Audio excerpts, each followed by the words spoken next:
To pot gre za izdano opozorilo in rdeči alarm, tako imenovan, zaradi pričakovane zelo močne burje na Primorskem, nekje od danes popoldne pa tja do jutri popoldne.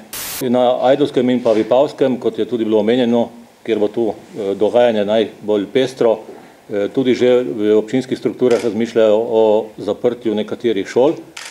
In kot imamo informacije v tem trenutku, so se v Ajdovščini praktično že za to odločili, na podlagi tudi lanskoletnih izkušenj, in bodo osnovne šole, pa tudi verjetno srednje šole, jutri brez pouka.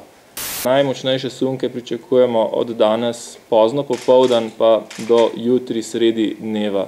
V tem časovnem obdobju velja biti pač ustrezno previden in kolikor je to možno ostajati čim bolj pač v zaprtem prostoru. Bo ta letošnja burja podobno močna kot lanska, morda kje na kakšnem območju tudi malce šibkejša, ne moramo pa izključiti, da ne bo kje pa tudi lokalno lahko močnejša kot lani, ker gre za te razlike na terenu, ki res niso vnaprej predvidljive. Tako da nekje blizu tiste lanske, morda za odtenek manj, ampak še vedno v rdečem območju.